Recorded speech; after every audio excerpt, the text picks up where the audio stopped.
Hello and welcome back for the last lecture of the semester. Today we will consider the historical causes of the new terrorism that has come to dominate Middle Eastern politics and the United States foreign policy in the last few years. We will analyze the emergence of virulent conflict in the post-colonial Middle East, concentrating on its most prominent causes. These include, first, the birth of Israel just after World War II, which placed a Jewish nation in the middle of a Muslim-dominated region. Second, the growing international demand for petroleum, which has in the last half-century brought great riches to the Middle East, without necessarily, though, improving the region's infrastructure or the largely poor Muslim population's status. Lastly, we will consider the impact of the recent emergence of radical Muslim revivalism, which has resulted in the formation of radical Muslim organizations such as Al-Qaeda that are set on eliminating Western influence in the Middle Eastern Muslim societies by whatever means necessary. With Al-Qaeda, we have seen the rise of a new phase of terrorism in the modern world that resulted, among others, in the attack of September 11th. The United States' reaction to the terrorist attacks in 2001 responds to the new unilateralism that has characterized U.S. foreign policy since the end of the Cold War. It has very much changed the dynamic in the Middle East, bringing increasing numbers of disgruntled Muslims under the influence of the revivalists and the terrorists, further complicating the situation of this oil-rich but stability-poor region of the world. The Middle East crisis has its origins in the end of the Cold War in 1991. The end of capitalist-communist confrontation put an end to the bipolar division of world politics.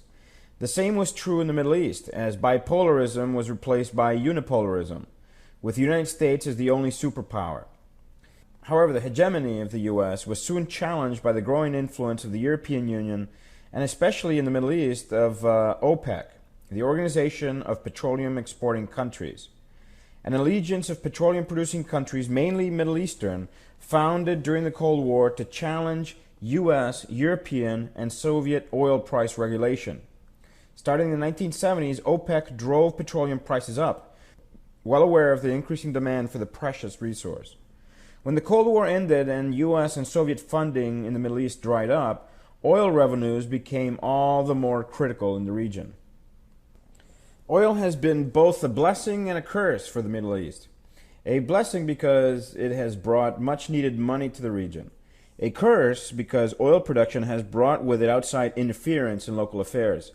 The political and economic developments in the Middle East are carefully monitored and, in many cases, manipulated by oil-consuming nations such as the U.S., Russia, Europe, and China, concerned with protecting their oil supply. Oil drilling has also been a curse because the great piles of money have done little really to improve the economic situation of a great majority of the Middle Eastern population. Most of the money earned from the sale of oil ends up in the pockets of the long-established royal dynasties. The sheiks have become extremely rich while their countries remain largely underdeveloped and retrograde. In addition, there are a few neighbors in the Middle East that do not, in fact, have petroleum. These oil-poor Arab nations remain even less developed than their oil-rich neighbors, causing inequalities and tensions. Arab nations in the Middle East have resisted outside influences in various ways. Nationalism has helped strengthen individual countries, but it has done little to unite the larger group of Arab nations in the area. In the 1950s and 60s, a new movement called Pan-Arabism emerged, which attempted to unite the nations of the Middle East by building a stronger sense of Arab identity. This Pan-Arabism transgressed national boundaries to unite Arabs against common enemies. Gamal Abdel Nasser, the head of the Egyptian government during this period, was heavily influenced by these ideas, and soon became the leading Pan-Arabist in the region. His version of Pan-Arabism centered on the rejection of foreign political and economic influences, much in the same way as anti-neo-colonial nationalism in Latin America rejected U.S. intervention in the American continent. In 1954, Nasser nationalized the Suez Canal, which is built on Egyptian soil but which was controlled by the French and British. This move ensured that profits from the canal remained in Egypt. He followed this by the formation in 1958 of the United Arab Republic, which included Egypt and Syria. Nasser had hoped that the new Arab Republic would attract other Arab nations and grow to be the prominent force in Middle Eastern politics. However, disagreements with Syria soon ended the Pan-Arabic dream.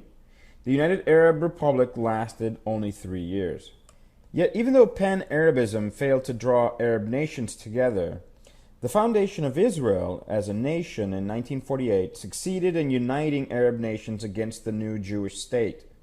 The imposition of the United Nations of a new Jewish nation in the midst of the mainly Arab-Muslim area of Palestine caused great frustration among Arab nations and reflected, for many, the dominant influence of outside interests in the Middle East.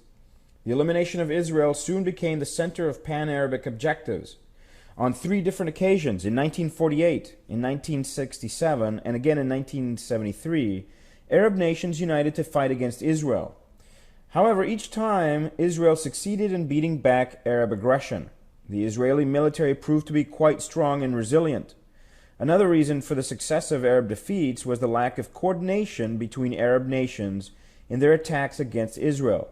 As united as the Arab nations were against the idea of Israel, they proved to be disunited in their planning and execution of war plans. This lack of operational unity reflected a deeper division that existed between Arab nations and helps to explain why Pan-Arabism ultimately failed. Yet Israel remained, and its expansion during the Arab-Israeli wars had brought even more Palestinian land under its control. Palestinian resistance to Israeli occupation took a violent turn in the 1970s with the creation of the PLO, the Palestinian Liberation Organization, led by Yasser Arafat, who you see here on the left. The PLO employed guerrilla tactics against the Israeli army and civilians. They also used terrorist tactics, including bombings, assassinations, and airplane hijackings. You might not remember, but in the 1970s and 80s, many airliners were hijacked by Arab militants with the intention of exchanging the passengers they had taken prisoner for the release of imprisoned Arab and Palestinian militants. Though many passengers died in these hijackings, this form of terrorism rarely had the effect the Arab militants desired, mainly because Israel and the United States, among other nations, refused to negotiate with hijackers. By the end of the 1980s, this type of terrorism had all but died down. At about the same time, however, there arose a new movement to resist Western influences in the Middle East. It emerged in Iran in the form of religious revivalism, or as it's also often called, religious fundamentalism, a movement which called for the return to the foundations of Muslim religion. Its most visible leader was the man you see on the right, Ayatollah Khomeini, an Iranian cleric who extolled the virtues of Muslim religious piety and tradition. By extension, he rejected what he considered the negative modernizing influences of Western countries. In 1979, Khomeini's words inspired a popular revolution against the U.S.-influenced Iranian government, replacing it with a religious government which Khomeini led as supreme religious and political leader. That same year, Iranian college students stormed the U.S. Embassy in Tehran, the Iranian capital, capturing and holding 63 U.S. citizens for 444 days.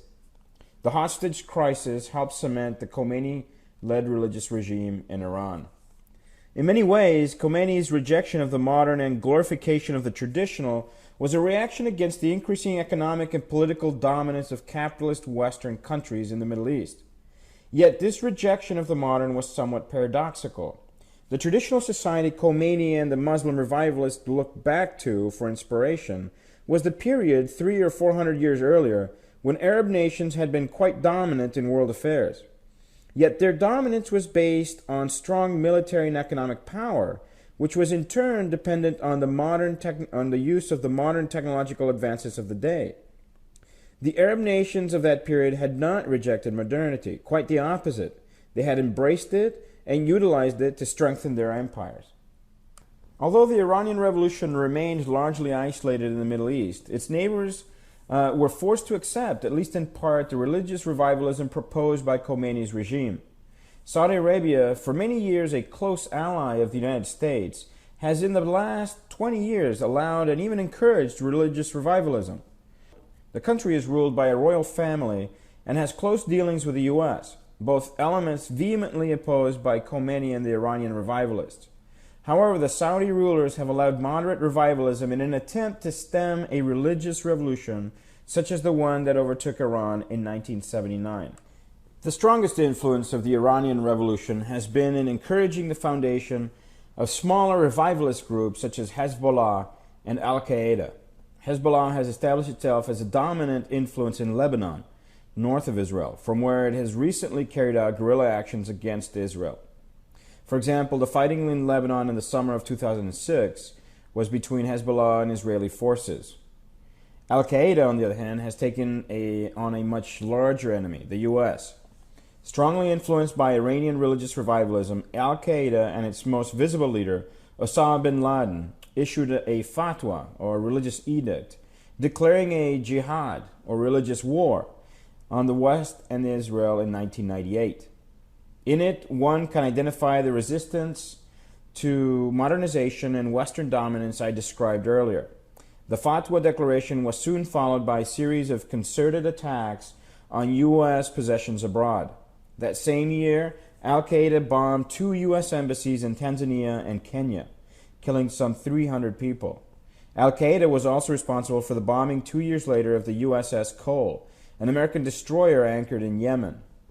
However, the most infamous Al-Qaeda terrorist attack was that carried out on September 11, 2001, against the Twin Towers in New York and the Pentagon in Washington, D.C., which claimed the lives of almost 3,000 people. The U.S. reaction to the September 11th attacks have included the invasion in 2001 of Afghanistan, where Osama bin Laden and Al-Qaeda were centered, and in 2003 of Iraq, a country dominated not by Muslim religious revivalism, but rather by Saddam Hussein, a secular dictator that had until 1991 been an ally of the United States.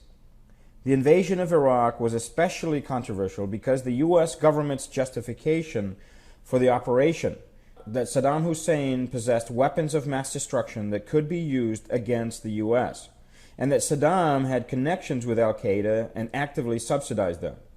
Neither turned out to be true. The invasion was also controversial because the U.S. government, led by President George Bush, ignored international opinion, including that of the United Nations, which was against the invasion. The main architects of the U.S. invasion of Iraq, Secretary of Defense Donald Rumsfeld and Vice President Dick Cheney, insisted the operation was nevertheless justified because establishing a democratic regime in Iraq would set up a beacon of secular democracy and respect for human rights in the Middle East, an example that other countries in the region could follow, eventually leading to a modern, democratic, and U.S.-friendly Middle East. However, the war in Iraq has resulted in quite the opposite.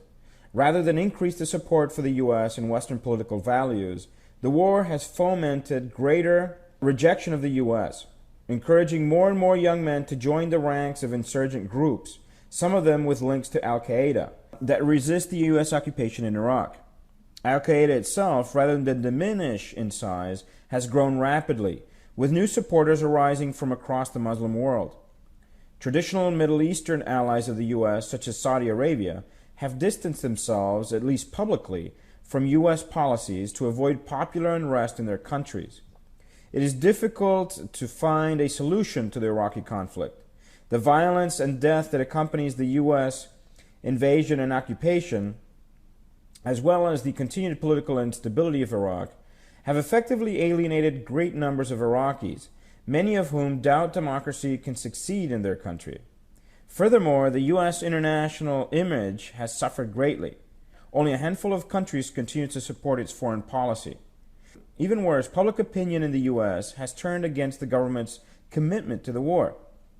The images of more and more servicemen coming back to the U.S. in caskets with no apparent end to the war in sight has turned most of the U.S. population against its own government, much as it did during the Vietnam War over 30 years ago. Perhaps if the U.S. government leaves behind its unilateral approach to foreign policy by including other interested parties, including perhaps Middle Eastern countries, in the negotiation of a solution to the conflict in Iraq, a resolution might be reached. This, however, will be a difficult and lengthy process. Even then, the U.S.'s image in the Middle East will remain that of an aggressor to be feared rather than a friend to be trusted. And with that, we reach the end of the semester. It has been a pleasure to have you in the class. Even though I wish I could have had more direct contact with you, I hope that what we have discussed over the course of the semester has helped you better understand the world we live in today. You are the future of this world, so make good use of what you know, both in your public and personal lives. Take care of yourself, and goodbye.